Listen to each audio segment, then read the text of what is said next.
And then one other thing, which is the last thing, which that tells us there is a hadith that says if a man touches a woman, he's better off with an iron in his head than touching a woman.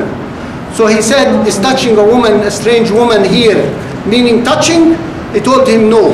And his argument, touching in this case, meaning having sex, because the word tamas in the Quran only was in the Quran when a couple is having sex, not touching as just touching. So he narrated a few ayahs in the Quran with the word tamassa, and he said tamassa here, as we all know, means had sex, does not mean just touching a strange woman. He says, but people read the words literally and says touch here means touch a woman, and if you touch a woman, you're better off with a thing in your head. So he's explaining to us all these issues and explaining to us that we have to understand and reflect in the Quran. Then he says, throughout Islamic history, Muslims were arguing about Bismillah ar-Rahman ar-Rahim. Should we read it loudly in the Jama'ah or not? He says for thousands of years, the Muslims have been arguing about should we read Bismillah ar-Rahman ar-Rahim loudly or not. He said, why does the Muslim remember this one issue?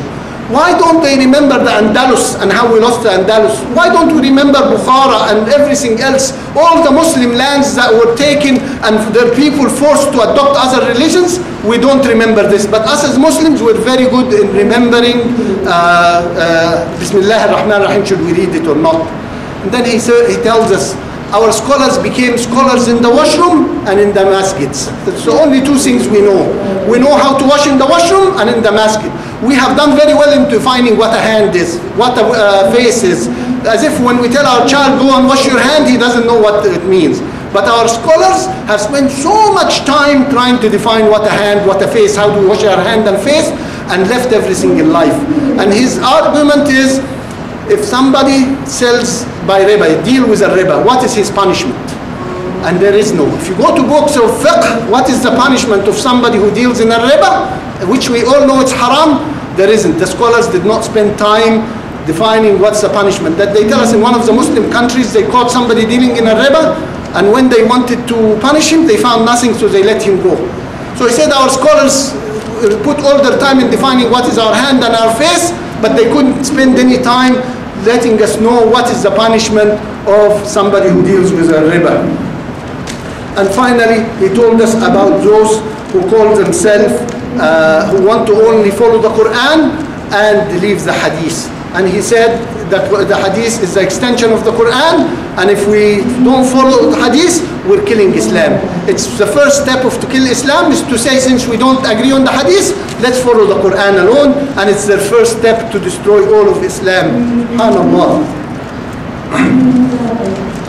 And then lastly he tells us about he seen a drunk man, and he knows this man drinks a lot.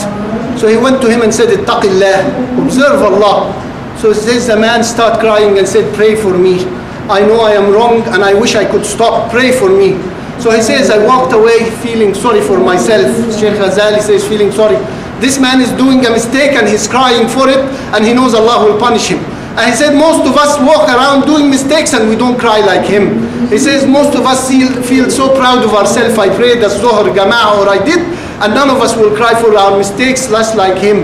So he's saying we have to reflect, and maybe we should all be like this man crying for our mistakes, better than us forgetting what we do. Subhanallah. Allahumma hdina mawlana fi man hadayt, wa afina fi man afayt, wa qina wasrif anna sharra ma qadayt. Allahumma barik lana fi ma atayt. Allahumma kun ma'ana wa la takun alayna. Allahumma innaka afuwun tuhibbul afwa fa'fu anna. Allahumma la taj'al lana fi jam'ina hadha dhanban illa ghafartah, wa la maridan illa shafaytah, wa la hamman illa farajtah. ولا حاجة لنا في هذه الدنيا لك فيها خير ولنا فيها صلاح إلا قضيتها يا رب العالمين. اللهم اغفر للمؤمنين والمؤمنات الأحياء منهم والأموات. اللهم اغفر لنا ولإخواننا الذين سبقونا بالإيمان ولا تجعل في قلوبنا غلا للذين آمنوا. ربنا إنك رؤوف رحيم. ربنا قنا عذاب جهنم إن عذابها كان غراما إنها ساءت مستقرا ومقاما. ربنا هب لنا من أزواجنا وذرياتنا قرة أعين واجعلنا المتقين إماما. عباد الله إن الله يأمر بالعدل والإحسان وإيتاء ذي القربى وينهى عن الفحشاء والمنكر والبغي يعظكم لعلكم تذكرون. اذكروا الله يذكركم واستغفروه يغفر لكم وأقيموا الصلاة.